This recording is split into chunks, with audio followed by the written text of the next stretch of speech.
Imagine you're in a crowded room.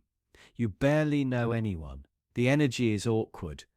The small talk's stale, and then someone says your name. Instantly, something shifts. You turn your head, your brain sharpens, your guard lowers just a little. That single word, your name, cuts through noise, pulls you closer, and makes you feel, somehow, seen. This is no accident. It's not just politeness or coincidence. It's psychological precision. Because using someone's name isn't just courteous, it's manipulative. It makes people like you, trust you, open up to you, and most never notice it's happening. Names are powerful. From birth, your name becomes a trigger. It's tied to approval, attention, love. It's how people call you, praise you, scold you, need you. Your name carries the entire weight of your identity. So when someone uses it, especially in a casual conversation, your brain lights up. MRI scans show it activates regions linked to self-representation and reward. You feel recognized, important, connected. It doesn't even have to be sincere. The effect works anyway. That's what makes it so dangerous. Salespeople know this. Politicians know this. Manipulators know this. They use your name to disarm you, to simulate intimacy, to make you feel safe, respected, chosen. Hi, Sarah. How are you today?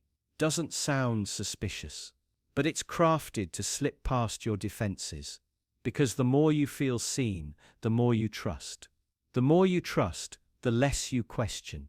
And the less you question, the easier you are to control. Think of it like a password. Your name is the key to your psychological lock. Say it at the right time, with the right tone, and walls come down. Resistance fades. This trick works especially well in moments of uncertainty when you're unsure, overwhelmed, or anxious. A well-timed James, I totally understand, feels grounding. It lures your brain into believing this person knows you, cares, values your experience.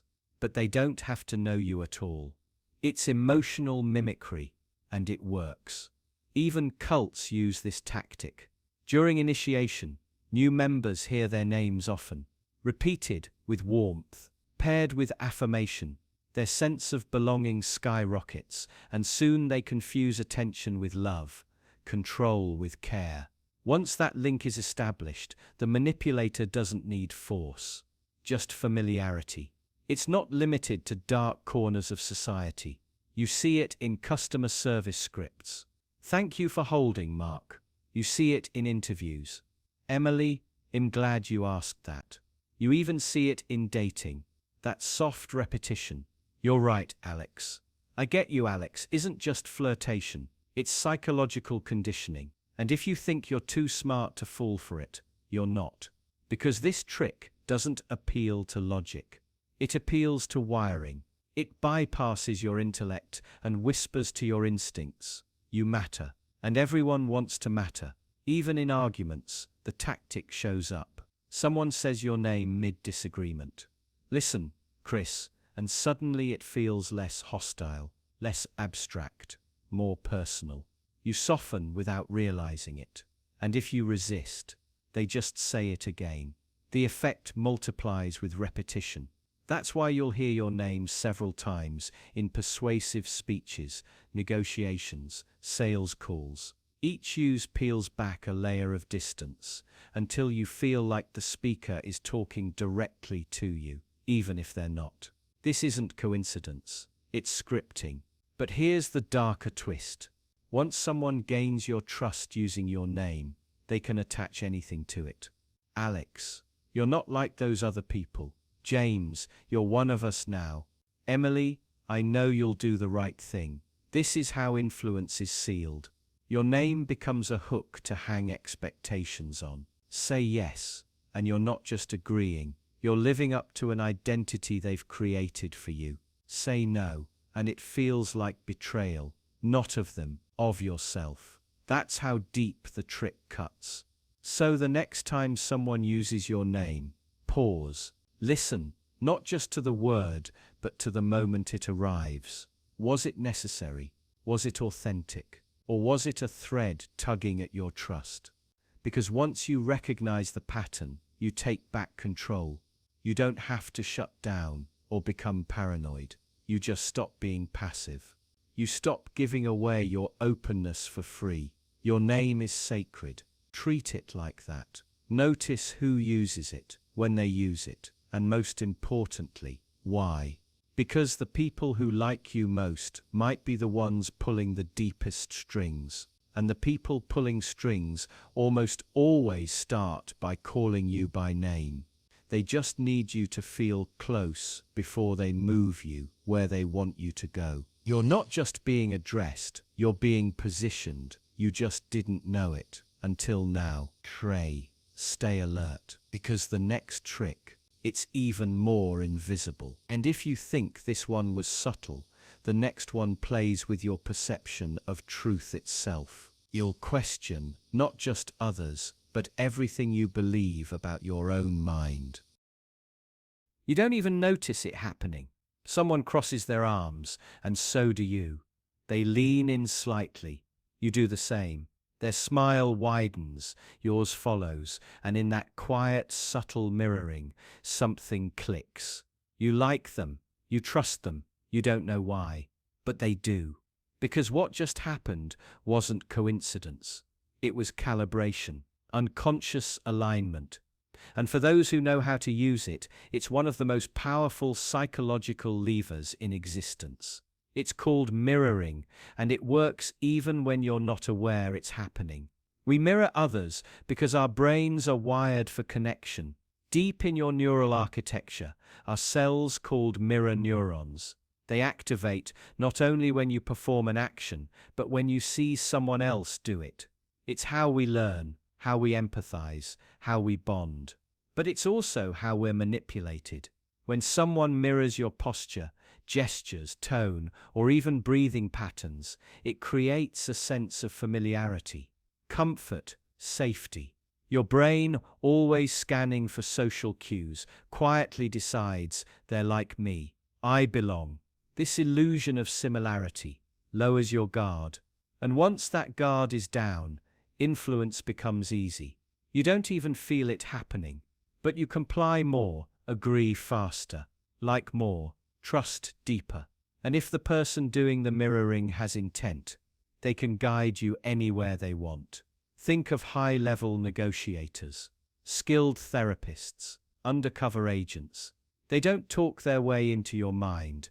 They move with you. They mirror your body language, your phrasing, your pacing. And because your brain interprets this as resonance, not strategy, you assume it's genuine.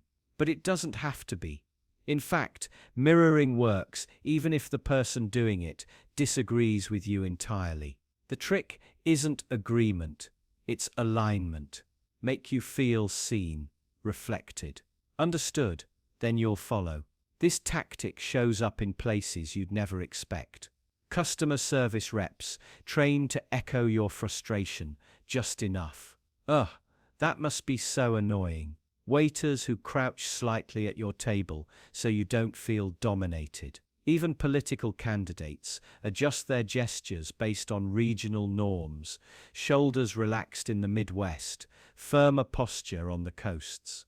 They're not just adapting, they're sinking. And here's where it gets more unnerving. Your brain doesn't just like people who mirror you. It begins to change its opinions based on that feeling of alignment. You become more open to their ideas, more receptive to their suggestions, even if those ideas contradict what you believed minutes before. Because we don't just conform to facts, we conform to familiarity. Now flip it around. Ever argued with someone who made you uncomfortable, and you didn't know why? They were too stiff, too fast, too different in their tone or rhythm. That subtle lack of synchronization triggered discomfort. Your brain read it as threat, or at least friction. This is how powerful mirroring is. It's not about conscious persuasion, it's about unconscious acceptance. And when done well, When it feels natural, effortless, it bypasses resistance entirely. But what makes this especially dangerous is that the most manipulative people don't mirror accidentally. They train it into instinct. Cult leaders, con artists, interrogators. They build rapport by reflecting you so well. You feel understood in ways even your closest friends never managed. They match your pain, your excitement, your fears, and then they lead you straight into their version of the truth. You follow not because of logic, but because it feels right. Because they move like you, nod like you, sound like you. Because they made your own identity the path to their control. So ask yourself, the last time you liked someone instantly, was it real, or were you just seeing a reflection of yourself? The next time someone seems effortlessly in sync with you, pause, watch, track the rhythm. Are they matching your energy too perfectly, adapting a little too quickly? You might be talking to someone whose greatest skill isn't honesty, it's imitation. They're not connecting with you, they're performing you, and if they do it well enough, they won't need to convince you of anything. You'll convince yourself, because nothing feels safer than your own reflection. Even if it's a trap, they don't need force, they just need rhythm. And once they have that, they have you.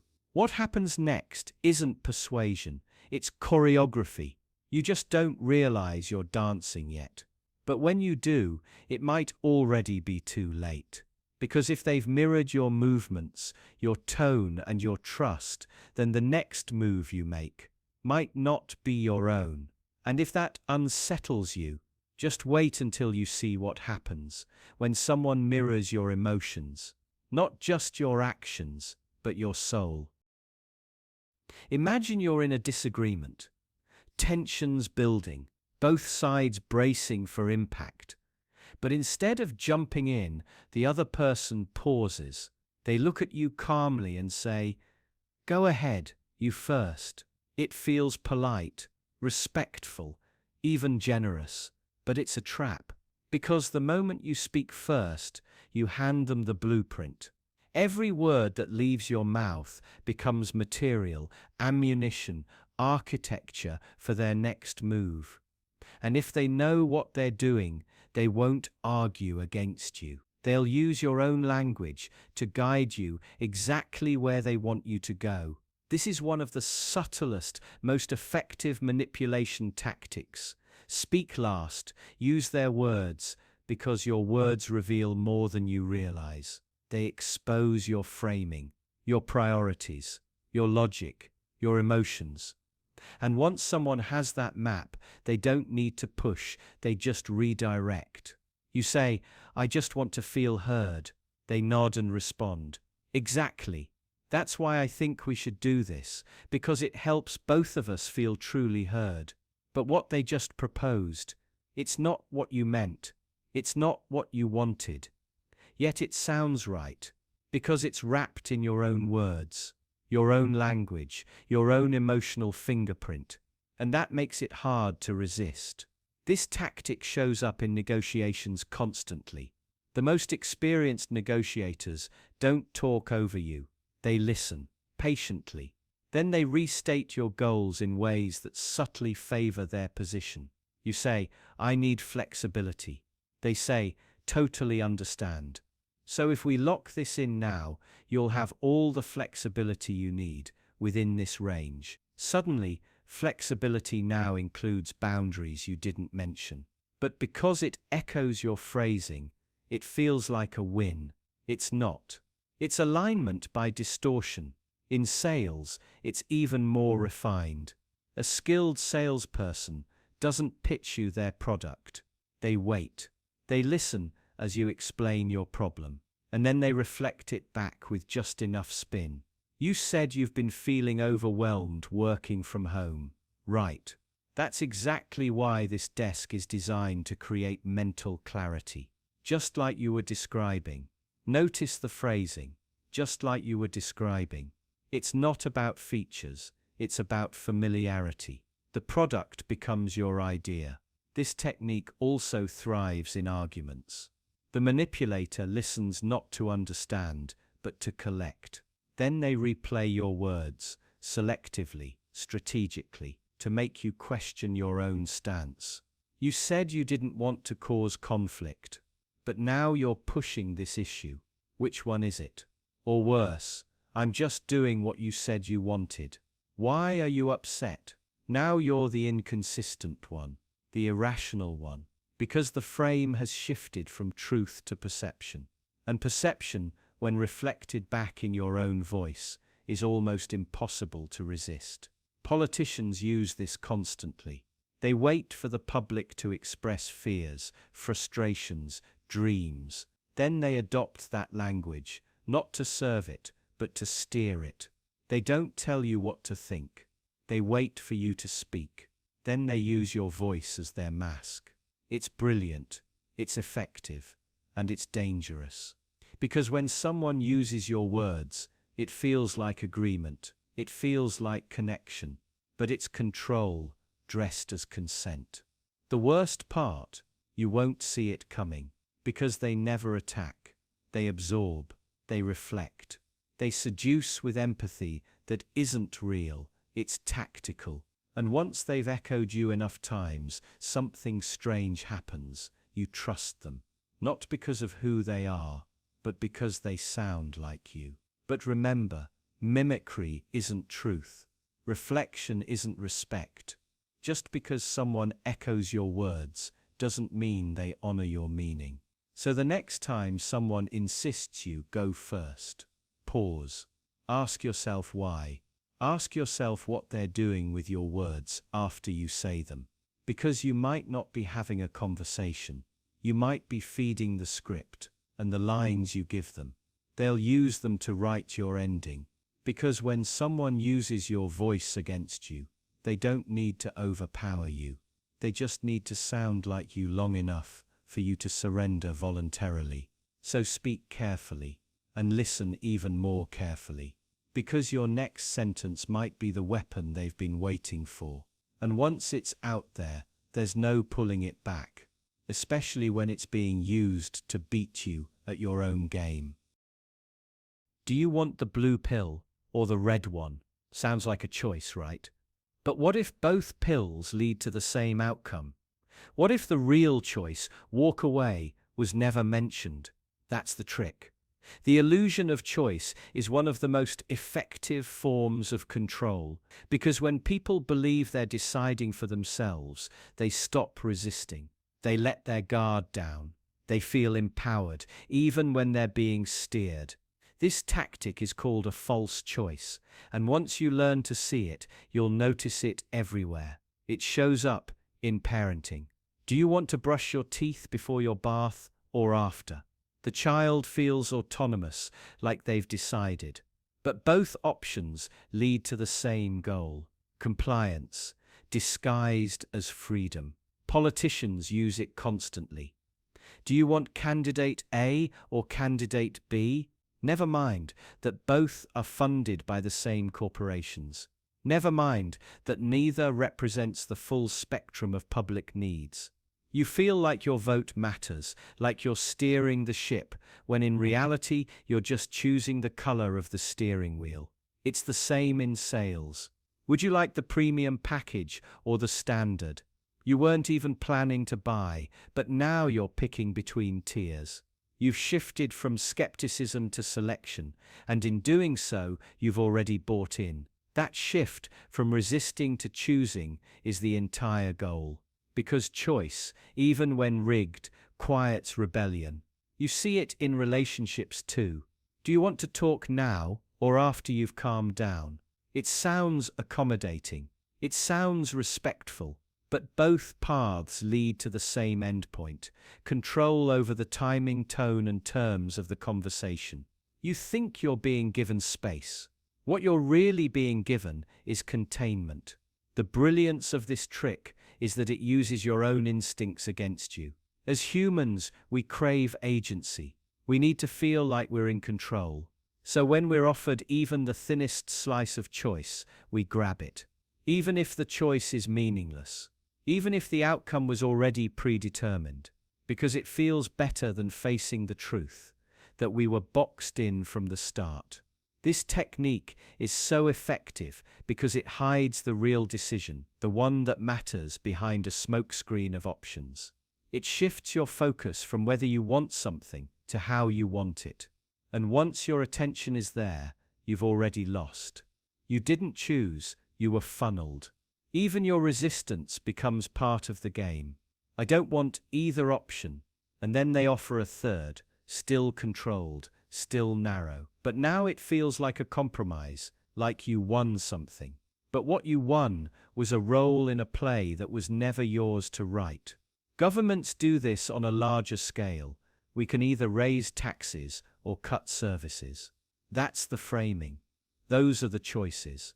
But what about questioning the distribution of wealth? What about addressing systemic inefficiency or corruption? Those aren't on the table because they were never meant to be. The real trick of false choices is that they preempt imagination. They define the boundaries of your thinking before you even know you're being constrained. They make you forget that other options exist or should exist. It's not just manipulation, it's architectural. It shapes the walls of the room you're allowed to think inside.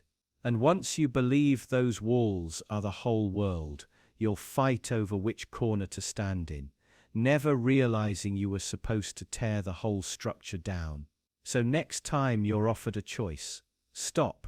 Ask, what am I not being shown? What's missing? Who benefits no matter what I choose? And most importantly, what would I do if I wasn't limited to just the options in front of me? Because the moment you start asking those questions, the illusion starts to crack, and you begin to remember that real power doesn't come from picking between two leashes. It comes from refusing to be tethered at all. The most dangerous trick isn't when someone takes your freedom, it's when they convince you that you gave it away. Willingly, proudly. And all it took was a choice. That wasn't real. You've probably experienced it before. Someone says something cruel, sharp, or quietly humiliating, and they do it with a smile. Their voice is light. Their tone is pleasant. Maybe they even laugh. And you're left standing there, confused. Was it a joke? Were you being too sensitive? Why does it hurt so much when they seem so nice? This is the psychological sleight of hand, known as smiling while saying something negative.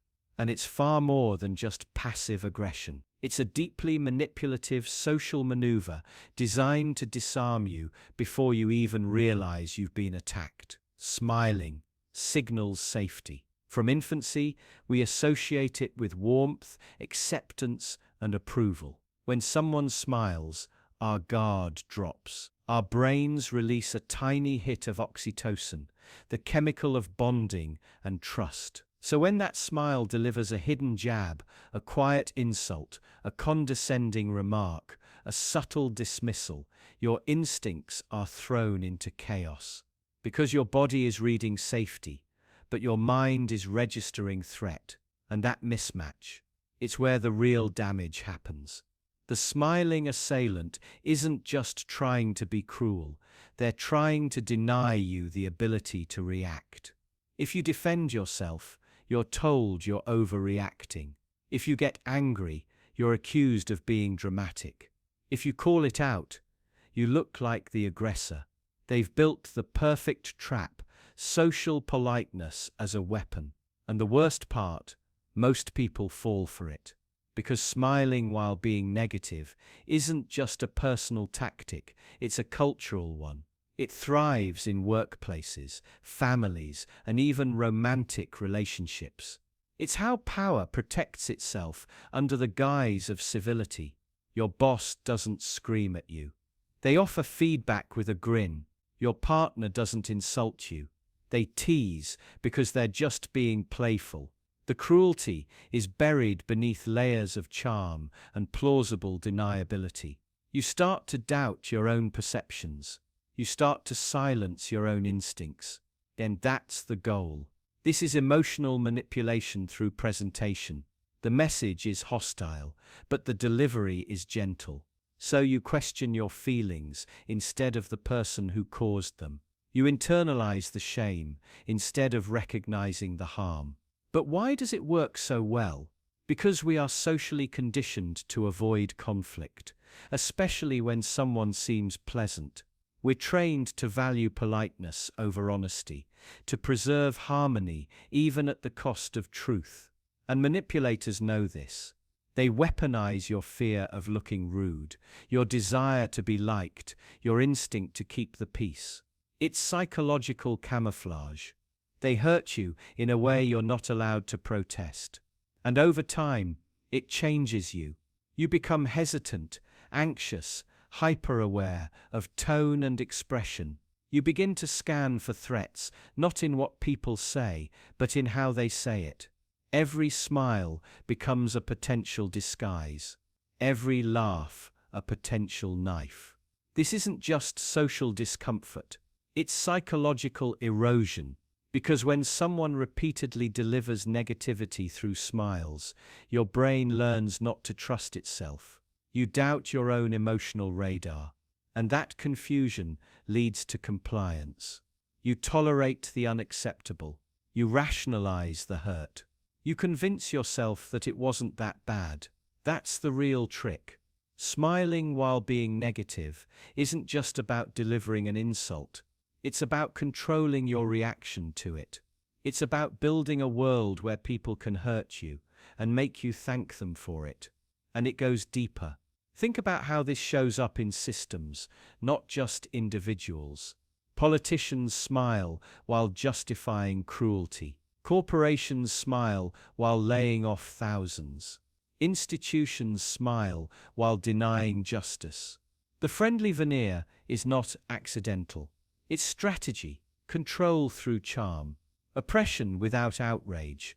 Because if you smile while saying something negative, you lower the volume of resistance. You keep people docile. You make them complicit in their own mistreatment. So, what's the antidote? It starts with recognition. Trust the signal in your gut, even when the smile on their face tells you otherwise. Learn to separate tone from content. Pay attention to how you feel after someone speaks, not just how they seemed while saying it.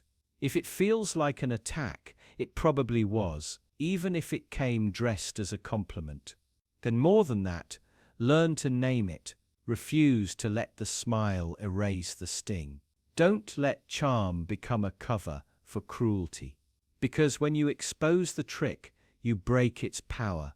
Then when you stop laughing along, when you stop letting your boundaries be smothered by social grace, you begin to reclaim the one thing every manipulator fears: clarity. The next time someone smiles while cutting you down, remember this. A smile doesn't make a lie truthful. A laugh doesn't make a wound harmless.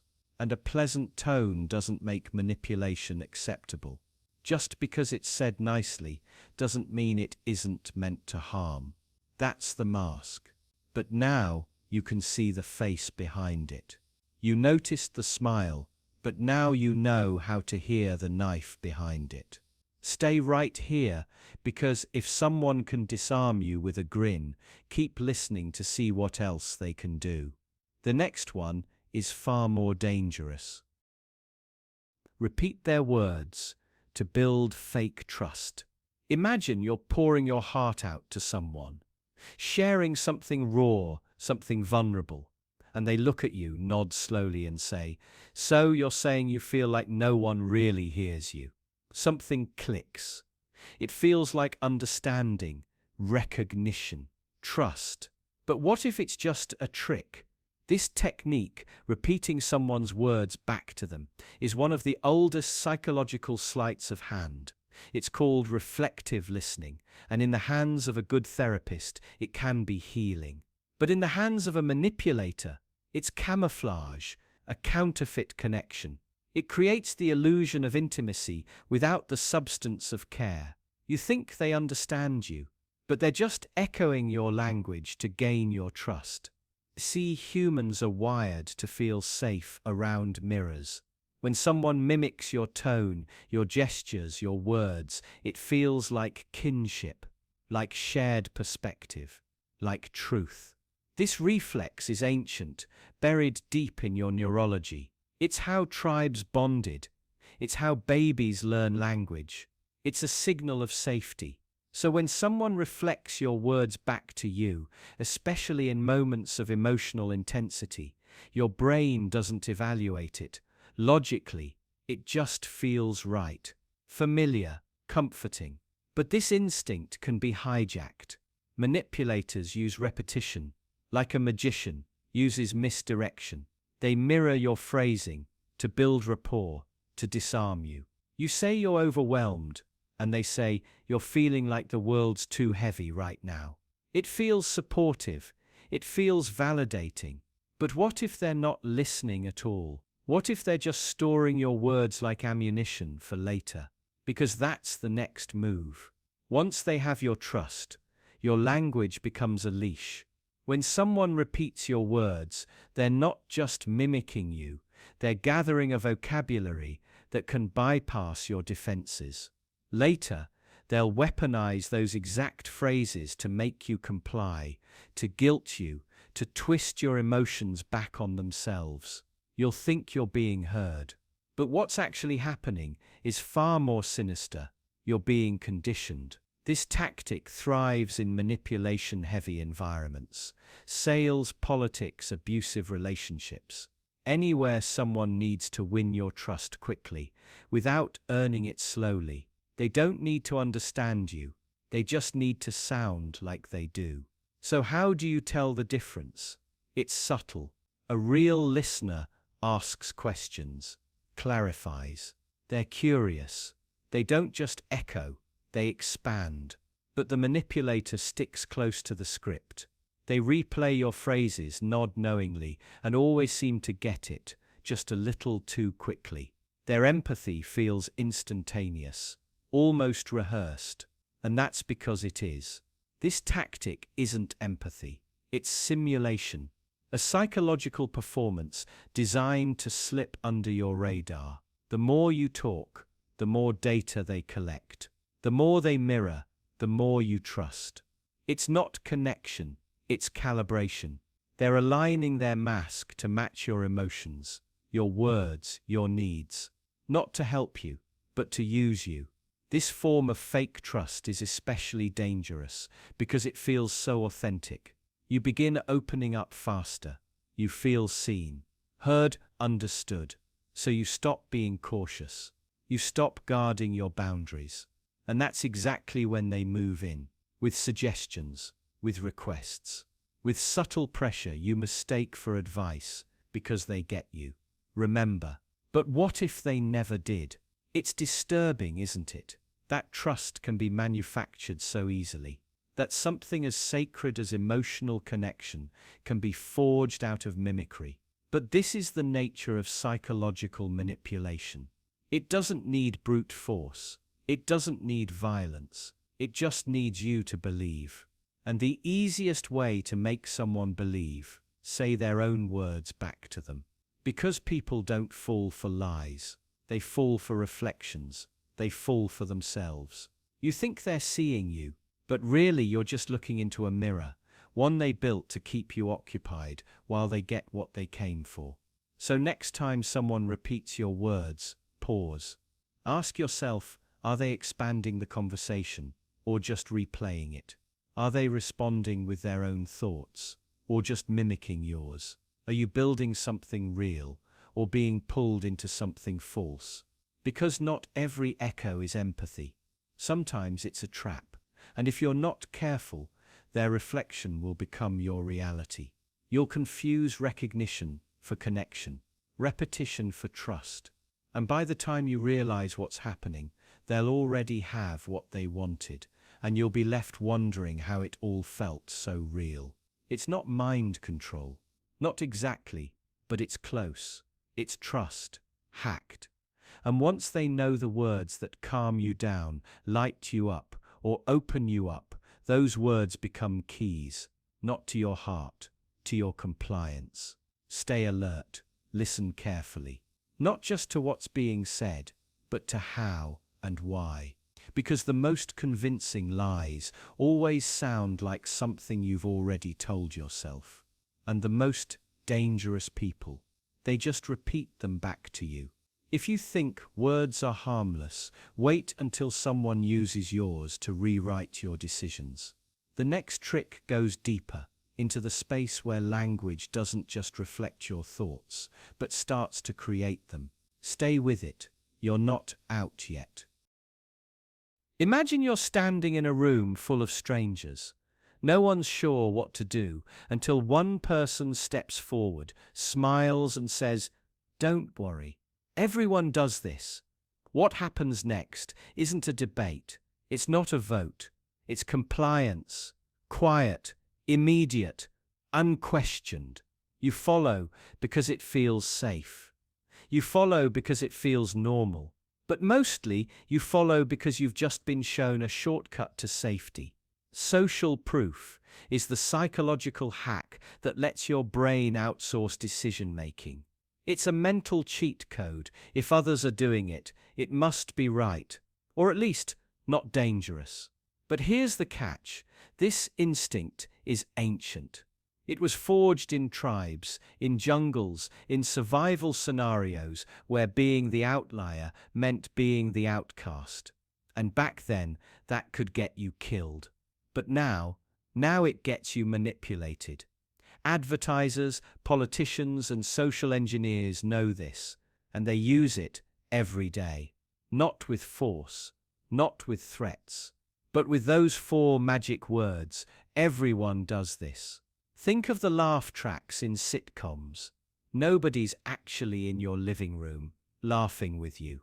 But your brain hears it and thinks, "This must be funny." Your response is shaped by the illusion of consensus. Or consider the moment you step into a trendy cafe, because the line stretches out the door. You didn't check reviews. You didn't ask questions. You saw a crowd, and your brain filled in the rest. This must be good. Now let's turn darker. Imagine a company wants you to accept surveillance. They don't pitch it as invasive. They package it as normal. Everyone accepts these terms. Everyone enables location. Everyone skips reading the fine print. So you do too. Not because you agree, but because it feels riskier to stand alone than to go along. Your silence becomes assent. Your inaction, obedience. This is how control spreads, not through fear, but through normalization. And once something is normal, it becomes invisible. You stop questioning, you stop resisting, you stop seeing it as a choice at all. That's what makes "everyone does this" so powerful. It erases the need for persuasion. It replaces your instincts with mimicry. Even morality gets twisted by this effect. Think of atrocities in history. Entire populations standing by, doing nothing, because their neighbors did nothing. Silence begets silence. Participation begets participation. The crowd doesn't just sway you, it defines you. And if everyone is complicit, your guilt feels smaller. If everyone looks away, you feel justified doing the same. Your conscience doesn't get overridden, it gets diluted. This is how evil hides in plain sight. And it's why moral courage is so rare. Because being the first to step out of line isn't just uncomfortable, it's terrifying. Your body resists it. Your mind searches for safety in numbers. You crave alignment more than accuracy, belonging more than truth. So what happens when someone lies, but says everyone believes it? It becomes harder to resist, not because it's credible, but because the alternative means isolation. You'd rather be wrong together than right alone. That's how disinformation spreads. That's how cults grow. That's how everyday people find themselves defending ideas they never would have accepted in isolation, simply because they've been told everyone thinks this way.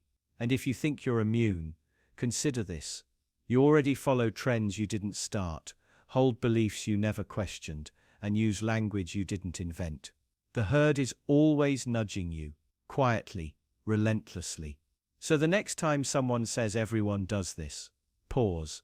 Ask yourself, who benefits if I obey? Who gets power if I conform? What am I trading for the safety of the group? Because obedience, once normalized, becomes invisible. And the more invisible it becomes, the easier it is to control.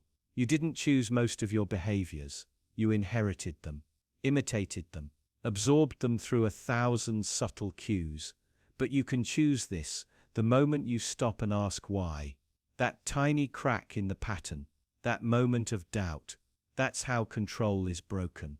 Not all at once, but one unspoken assumption at a time. So say everyone does this, and watch how quickly people obey. But now you know that's not safety. That's surrender. And the scariest part, you might already be doing it. You think you've been making choices, but what if most of them weren't yours?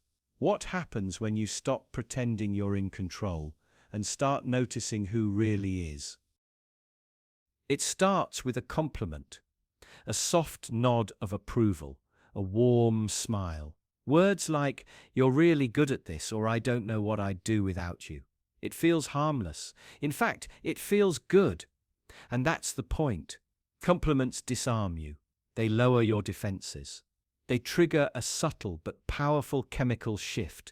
Dopamine surges through your brain, linking the person who praised you with pleasure, trust, and acceptance.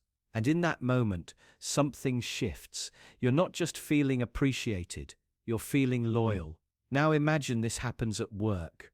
Your boss says you're the team's rock, that they trust you more than anyone, that no one works harder. Suddenly, when they ask you to stay late, you say yes because you don't want to disappoint them. When they pile on extra tasks, you feel proud instead of resentful. You're not being manipulated, right? You're just valued. That's what makes this tactic so dangerous. It doesn't feel like control, it feels like recognition. But recognition can be a leash. Once you've been praised, you want to keep earning it. You don't want to fall from grace. You start bending yourself into shapes that fit the compliment, sacrificing your limits to live up to the image they projected onto you. You're so selfless. You're such a team player. You're incredibly resilient. Each one is a psychological cue, a script you're now expected to follow. Break character and the praise stops. Worse, criticism takes its place. And suddenly, you're not just missing out on compliments. You're being punished. Think of personal relationships. That friend who calls you the most understanding person they know, right before unloading their problems onto you for the 10th time this week. Or the partner who says, "You're the only one who really gets me," as a preface to never respecting your boundaries. Flattery is not always affection. Sometimes it's currency, and it buys your compliance. The manipulation deepens when the praise is personalized, when it feels like they see something in you no one else does. That's when the need to maintain their approval becomes a quiet obsession. You start anticipating their needs, overextending yourself, justifying their behavior. Why? Because the compliment wasn't just nice. It became your identity. And here's the cruel twist.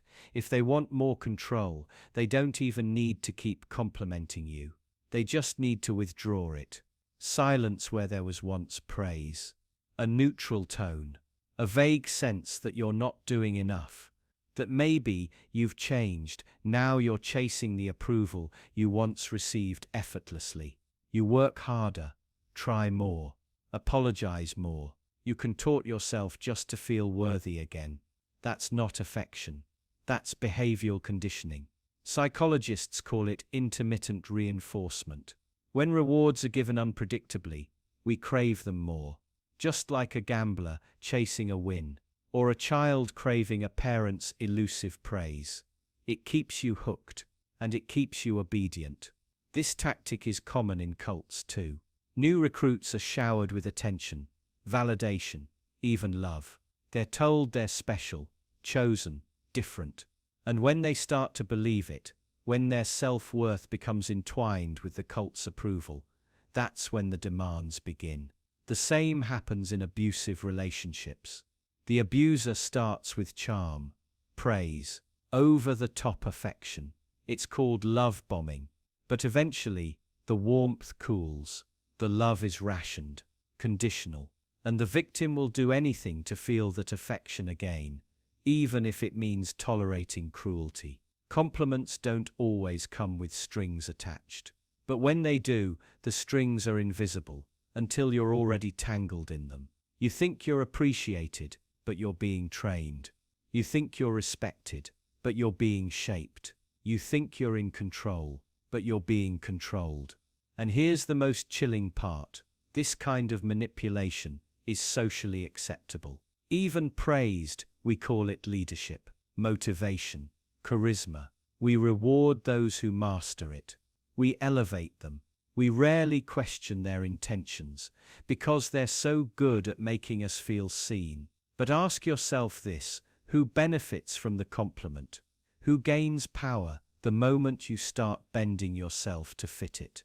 It's easy to dismiss this as paranoia, to believe that compliments are just kindness.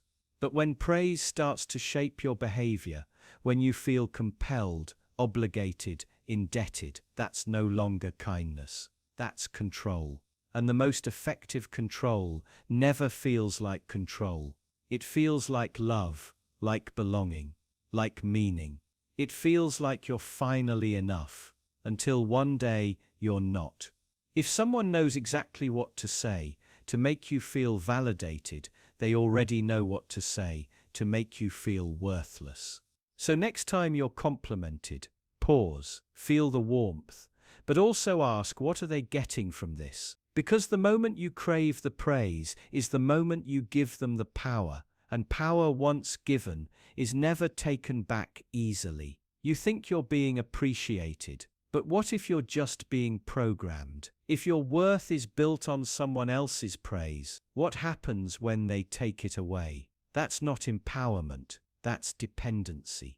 And it's exactly how control begins. You're told you're amazing right before you're told what to do. You think it's a gift, but maybe it's a leash. And by the time you realize that, you're already sitting, waiting, wagging your tail. You're not here to be praised. You're here to be free. So don't just listen to the compliment. Listen for the command hidden beneath it. Because when praise becomes a prison, the only escape is self-worth that no one else owns. You feel it now, don't you? That subtle pressure you hadn't noticed before. It's not gone.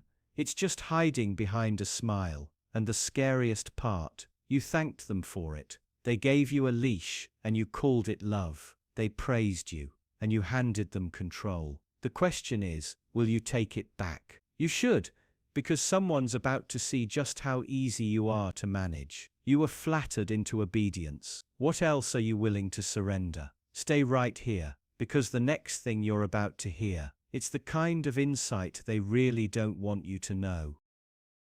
You walk into a room. No fire, no flood, no ticking clock. But suddenly, your chest tightens, your pulse races, and you feel it, that strange, invisible pressure that something must happen now. What changed? Nothing. And yet, everything. This is how urgency is created out of thin air. Urgency is one of the most potent psychological tools ever engineered. It doesn't require facts, danger, or even time constraints. All it needs is suggestion, a well-placed word, a carefully timed nudge. And suddenly, your decision-making isn't yours anymore. Retailers mastered this long ago. Only 3 left in stock. Sale ends at midnight. Others are looking at this item too. There's no emergency, but you feel one. You feel it deeply, irrationally. You start to believe that waiting is the same as losing. And that belief, manufactured from nothing, is what makes you move.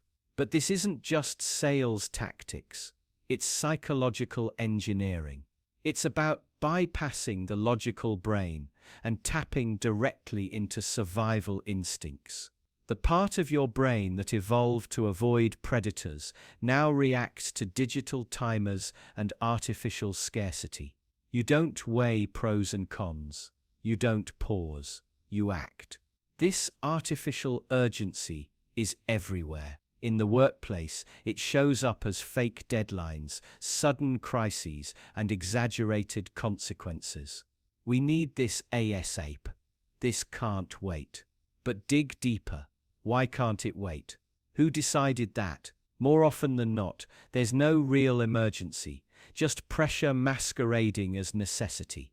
Because when you feel urgency, you stop asking questions. Politicians do it too. They invent a ticking clock. We must act now or face disaster. They frame debates as now or never, ultimatums, knowing full well that urgency makes citizens easier to steer. Fear rises. Options shrink.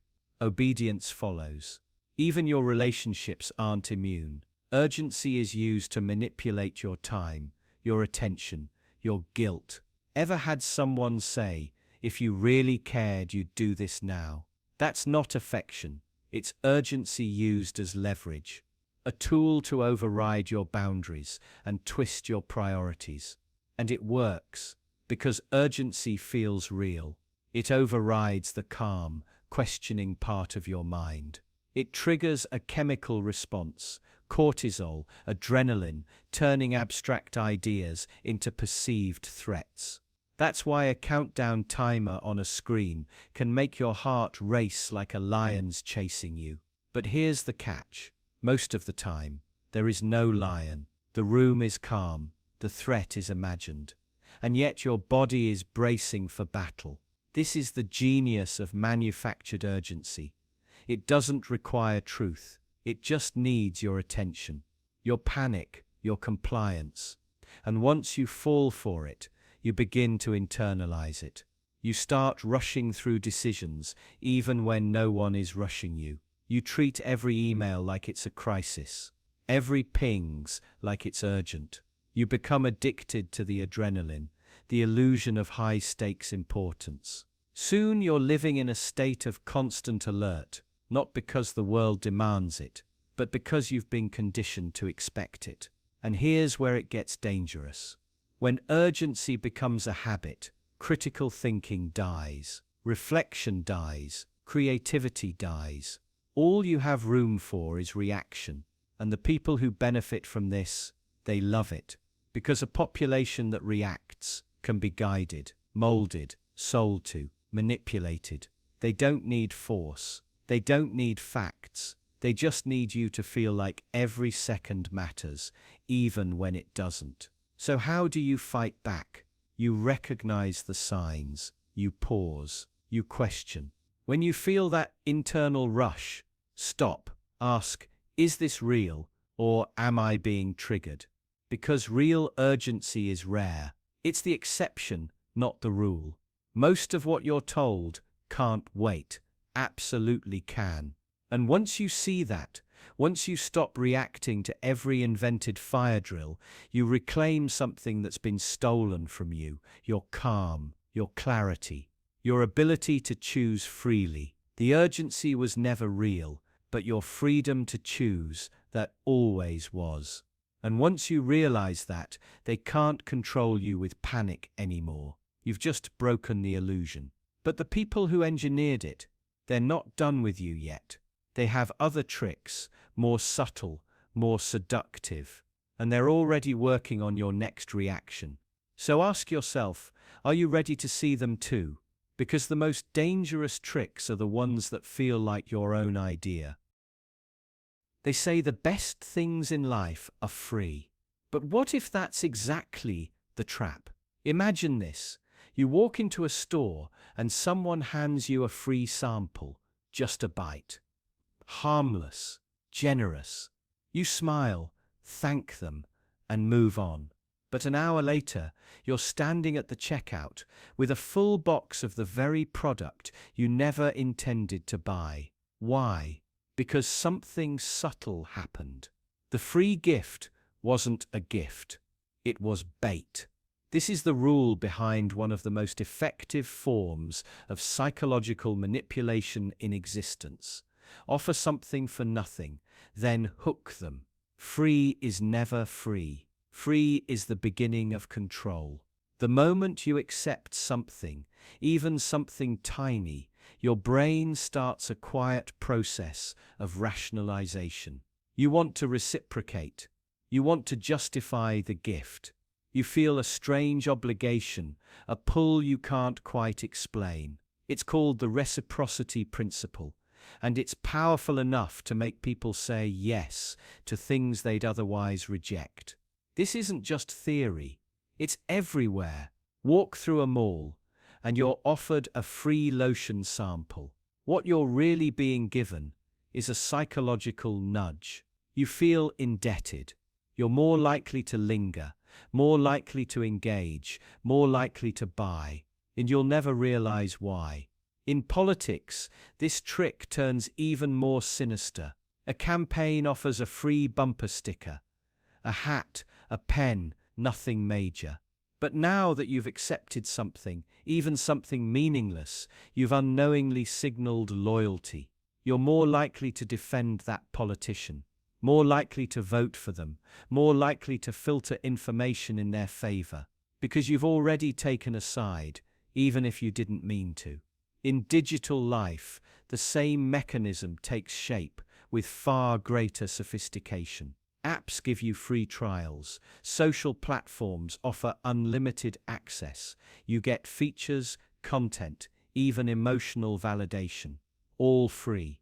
But each interaction builds a habit, forms a dependency, trains your brain to expect, crave, and eventually need.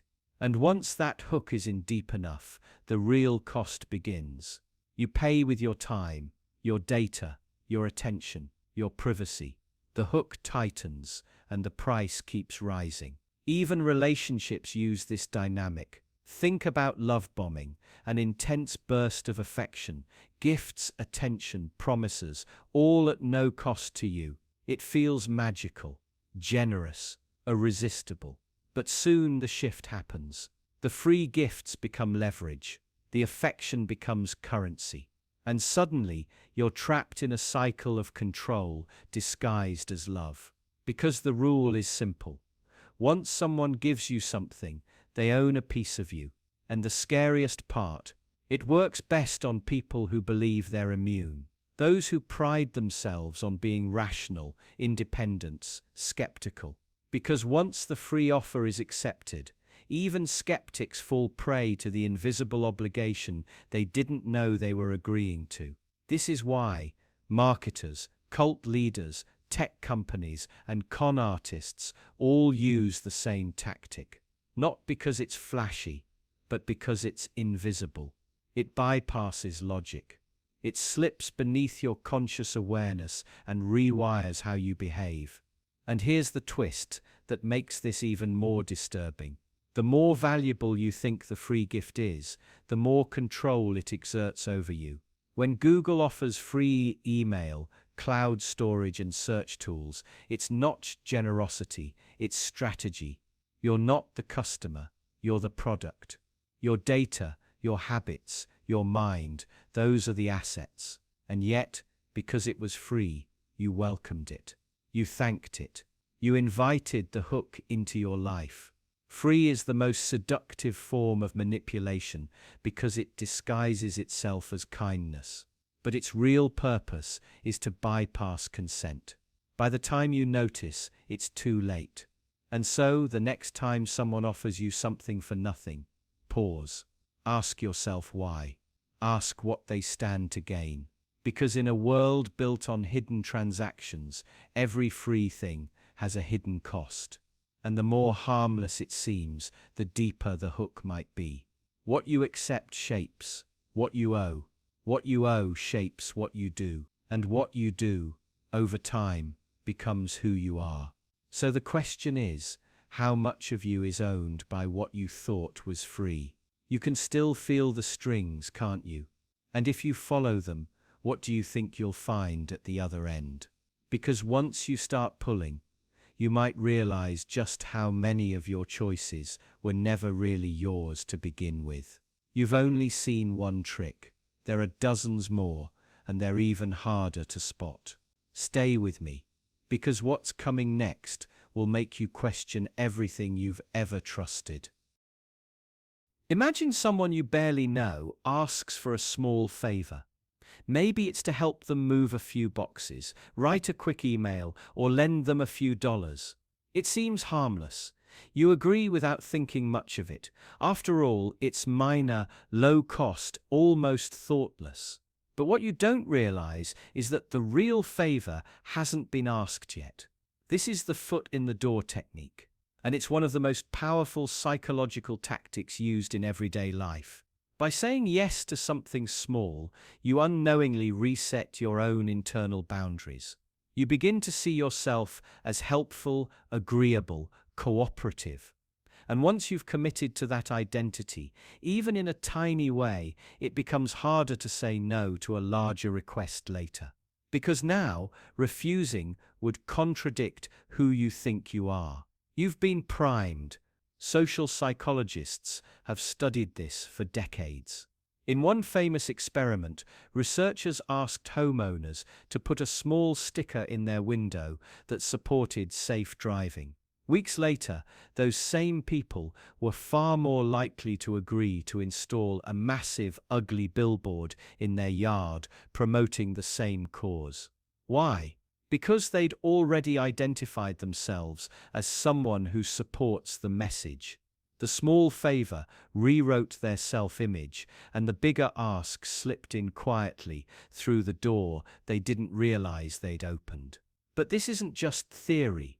This is how salespeople get you to buy packages you don't need. How cults recruit members. How manipulative partners escalate demands. It's all built on a psychological principle that's simple and deeply unsettling. Get someone to say yes once, and you've made it exponentially easier for them to say yes again, even when they shouldn't. Politicians use it. First, they ask for your support on a non-controversial issue. Later, they slide in policies that contradict your values, but by then, you're already invested. You've posted on social media, defended them in arguments, donated money. Saying no now would mean admitting you were wrong, and nobody likes to admit they were wrong. That's the quiet brilliance and danger of the small favor. It's not about the action, it's about the identity shift. You go from someone who's cautious to someone who trusts, from someone who's skeptical to someone who believes. The change is subtle, slow, invisible, but by the time the big ask arrives, your resistance has already been dismantled. Now think about your own life. How often have you said yes to something small, only to find yourself trapped in something massive? That one extra shift at work turns into permanent overtime. That favor for a friend becomes a long-term obligation. That innocent request turns into an unspoken contract. You wonder how you got here, but the truth is, you walked here one yes at a time. What's even more chilling is how this plays into systems of power. Employers, institutions, even governments exploit this psychological vulnerability. They ease you into compliance. First, they ask you to sacrifice a little privacy, a little freedom, a little discomfort. And once you've said yes once, it becomes harder to resist the next ask. Because now you're not just protecting your boundaries, you're protecting the illusion that your earlier decisions were justified. And the more you defend that illusion, the more control they have. This isn't about paranoia, it's about awareness. The people who manipulate don't wear villain costumes. They wear smiles. They sound reasonable. They tell you it's just a little thing, just this once, just to help out. But behind every just is a strategy. Here's the uncomfortable truth. We like to think our choices are based on rational thought, that we weigh each request independently. But most of the time, we're not choosing. We're reacting, reacting to the need to stay consistent with who we think we are. And that's where the real manipulation happens. Not in the ask, but in the story it lets you tell yourself. Because once you've told yourself, I'm the kind of person who helps, it becomes incredibly hard to be the kind of person who stops, even when you should. So the next time someone asks for a small favor, stop, pause, ask yourself, who benefits from this? What door am I opening? And more importantly, what's going to walk through it next? Because the first favor isn't the end. It's the beginning of your consent. You're not being asked for a favor. You're being asked for a future. Yes. And you won't even know it's coming until it's already here. You feel like you're in control, but if you never question the first yes, you might not notice you've been saying yes ever since. Now ask yourself, how many of your yesterdays were built this way? What happens when you realize the next yes might be too big to take back? If you're this easy to walk forward, how easy are you to lead astray? You've already stepped inside. The real question is, can you still find the way out? You felt like you just agreed to help, but maybe, without even realizing it, you've already agreed to much more. And if they asked you now, how far would you go? You may not have noticed, but they already asked, and you already said yes. If you've made it this far, you're already asking the right questions. But what happens when the next one doesn't feel like a question at all? Keep going. You're closer than you think. Imagine walking into a store. The lighting is warm, the music just right. A friendly voice says, "Take your time, no pressure. You're free to choose." You smile, relax, and browse. You believe you're making an independent decision. But what if you're not? What if your freedom was an illusion meticulously crafted to make you easier to control? Nudging. The term sounds innocent enough. Nudging, not shoving, not forcing, just a gentle push, a tap on the elbow of your decision-making. But the real power of nudging lies in how invisible it is. You think you're choosing, but the choice was designed for you, engineered by behavioral economists, UX designers, policymakers. The illusion of freedom is part of the trick. The menu presents the chef's special at the top, not because it's best, but because it's most profitable. You pick it without thinking. Supermarkets put essentials in the back, so you walk past impulse buys. Health insurance sites make certain options larger, brighter, easier to click. At every step, you're being guided, gently, invisibly. You're free, technically, but the structure of your environment was rigged from the start. The paradox of choice. Now let's make it worse. We flood you with options. Hundreds of serials, thousands of streaming shows, countless apps. Too many choices paralyze the mind. So what do? You rely on shortcuts, social proof, default settings, endorsements.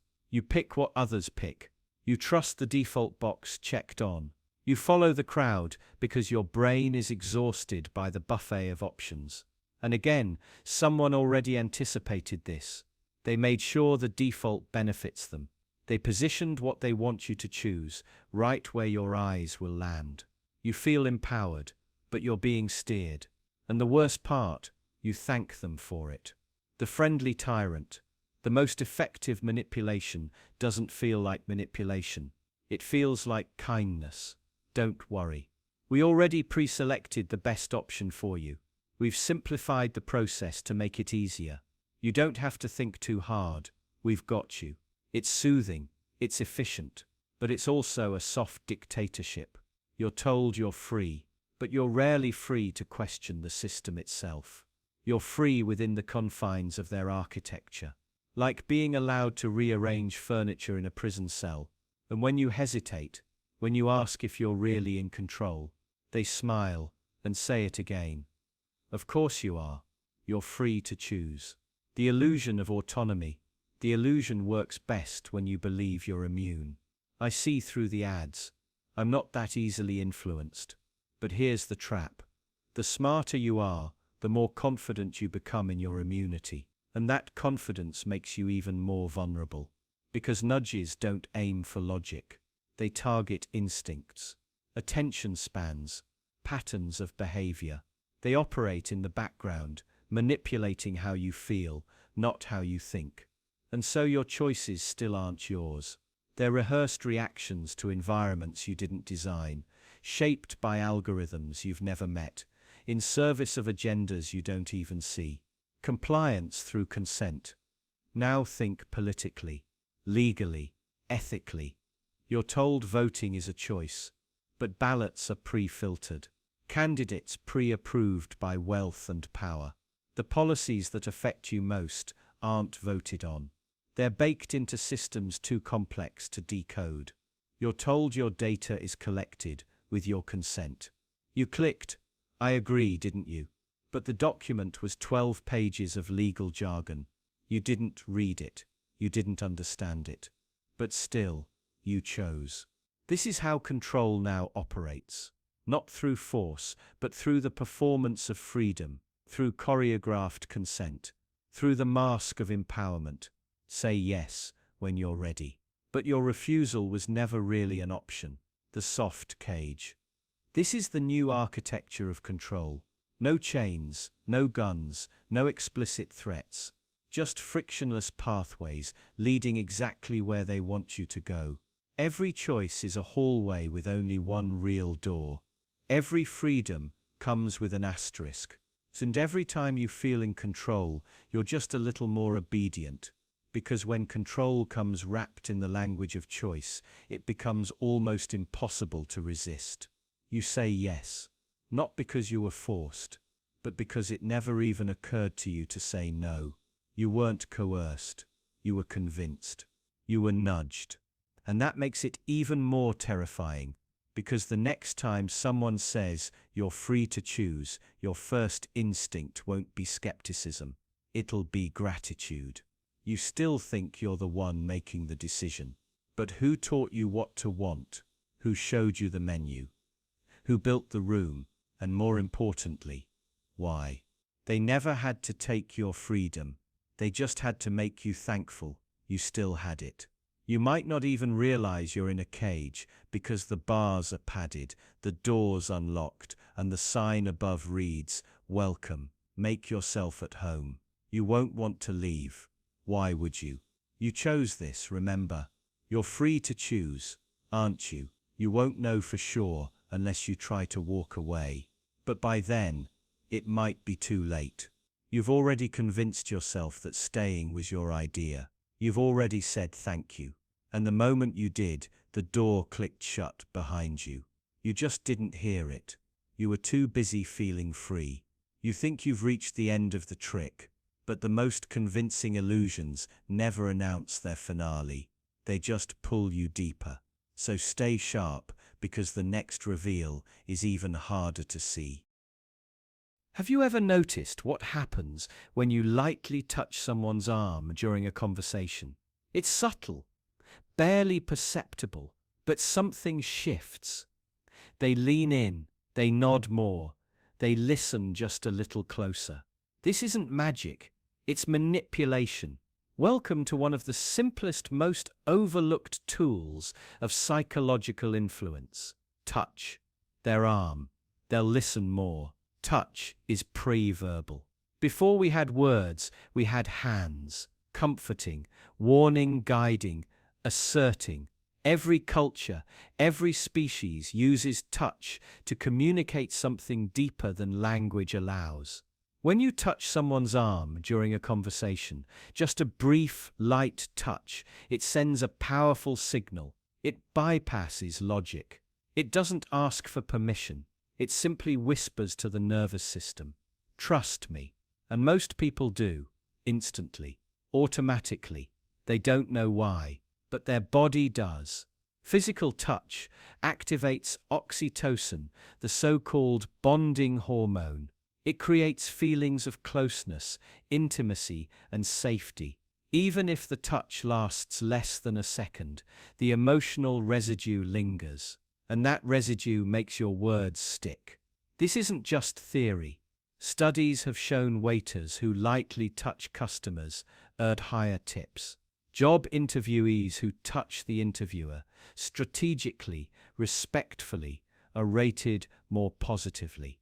Even strangers on the street are more likely to return a lost item or agree to a favor if the request comes with a quick, friendly touch. But here's the twist: most people don't remember being touched. It happens below the radar, below conscious detection. And that makes it even more dangerous, because when something affects you without your awareness, it bypasses your defenses. It becomes influence without resistance. Touch isn't just persuasive, it's invisible persuasion. Now imagine this in the hands of someone who knows exactly what they're doing. A politician shaking hands, guiding you gently by the arm. A salesperson patting your shoulder as they pitch. A manager who congratulates you with a quick squeeze on the upper arm. These aren't just gestures, they're calculated. Every touch is a silent argument, a physical claim to emotional real estate. And you don't even know you're agreeing to it. We like to believe we're rational, that our decisions are based on facts, ideas, logic. But the truth, most of what convinces us has nothing to do with words. It's rhythm, tone, eye contact, and yes, touch. And this one act, this gentle contact, does something even more powerful than gaining attention. You're more likely to say yes, more likely to help, more likely to agree, even against your better judgment.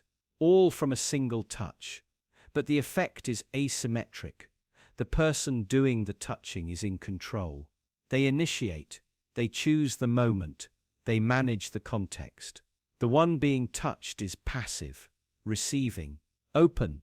That imbalance of power is what makes touch such a potent tool, not of communication, but of control.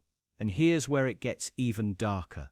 Touch is also used to blur boundaries, in manipulative relationships, in corporate hierarchies, in power dynamics everywhere. Because once you accept one form of physical contact, you're more likely to accept the next. Touch normalizes itself. It builds a bridge between resistance and submission, a bridge someone else controls. What starts as persuasion quickly becomes domination. Touch says, "I'm safe, trust me." But not everyone who says that deserves your trust. And that's the core problem. We're wired to respond to touch with connection.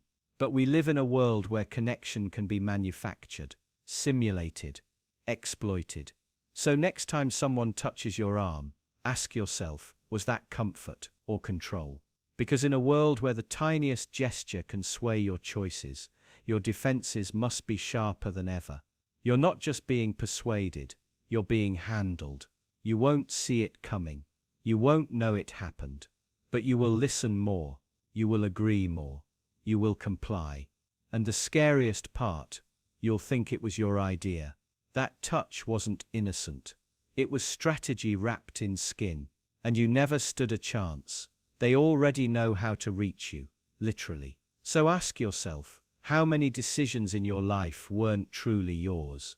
How many yeses were whispered into you by a hand on your arm? How many times were you touched and didn't even realize it was the moment your mind changed?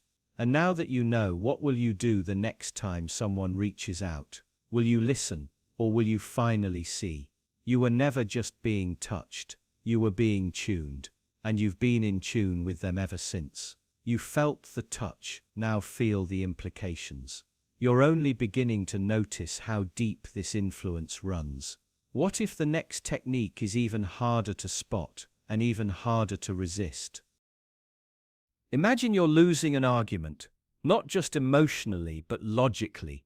The facts aren't on your side, your sources are shaky, and your position is unraveling fast. What do? If you're like many people, especially in positions of influence, you reach for a shortcut. You say, "Science agrees with me," and suddenly the room shifts. Doubt evaporates. People fall silent. Because once you claim the mantle of science, disagreement starts to look like ignorance. This is the power of weaponized certainty.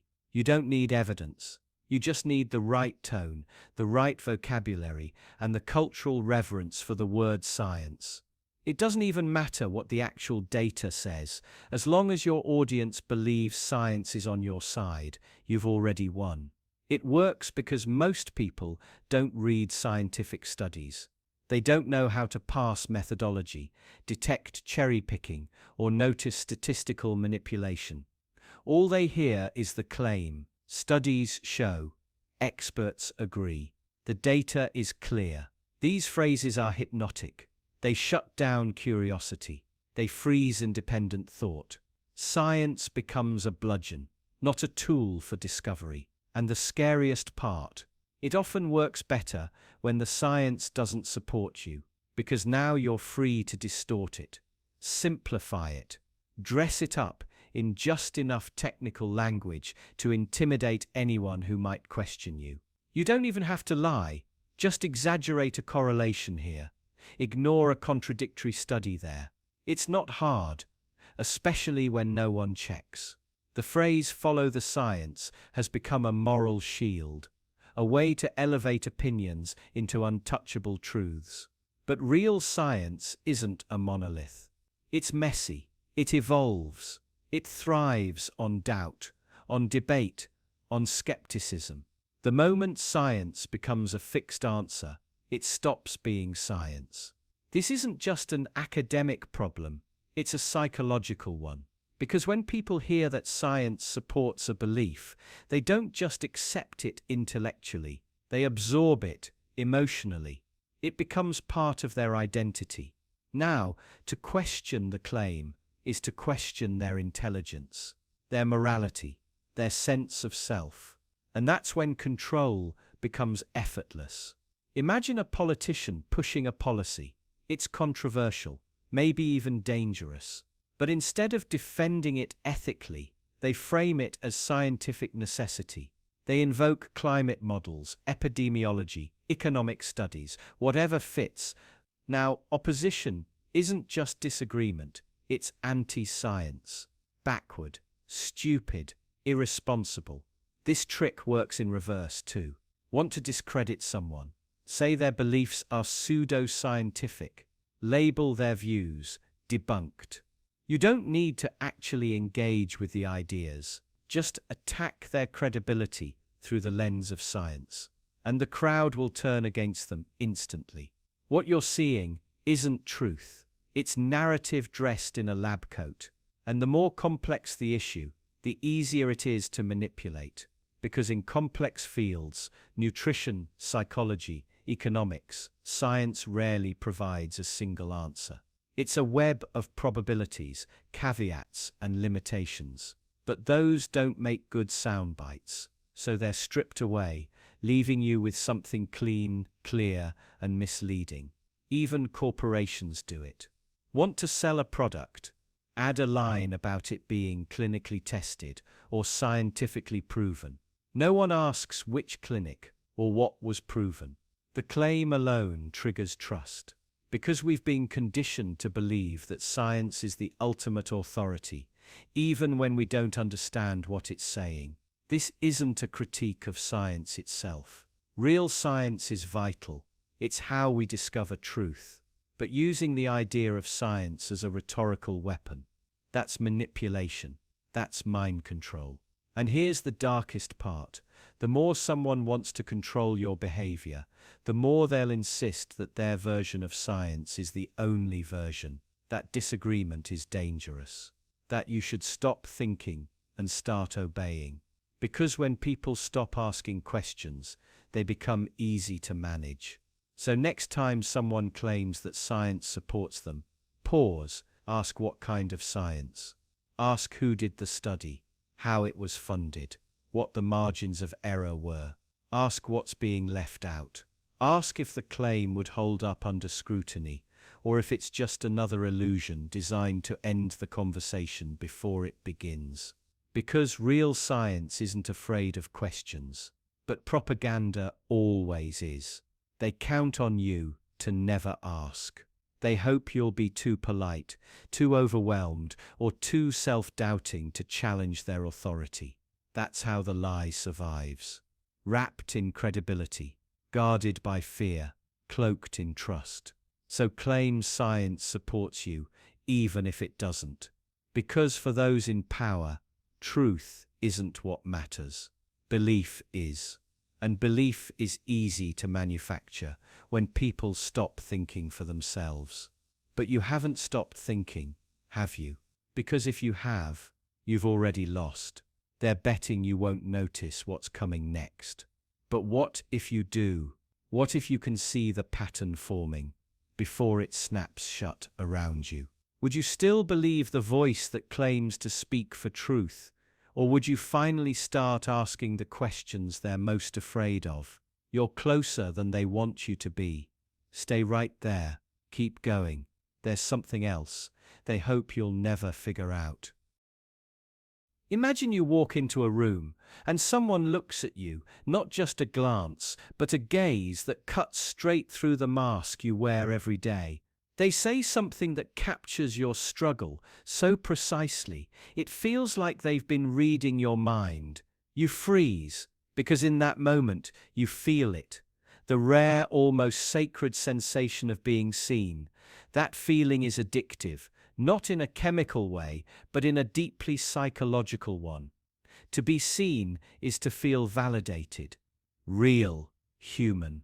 It fulfills a primal craving for recognition in a world that mostly looks past you.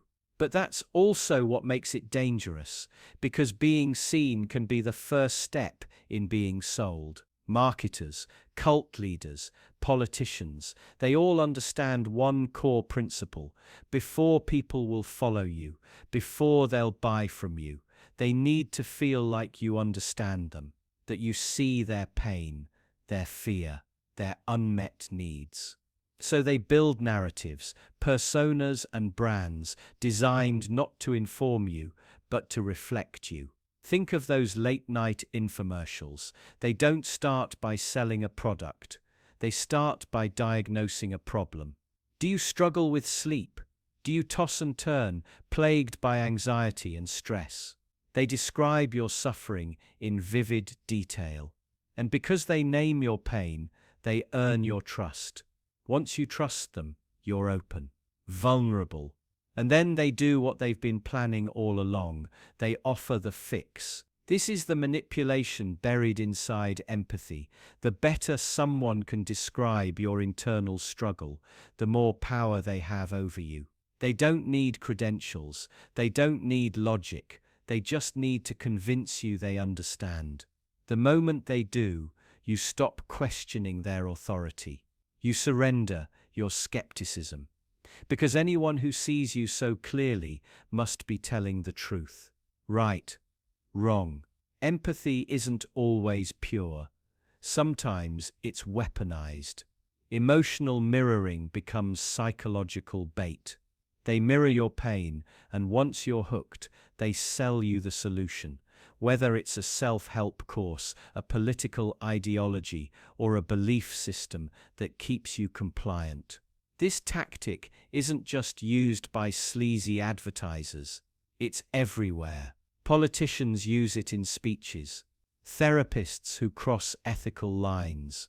Social media influencers who build parasocial relationships by disclosing vulnerability, only to launch merch, courses, or affiliate links days later.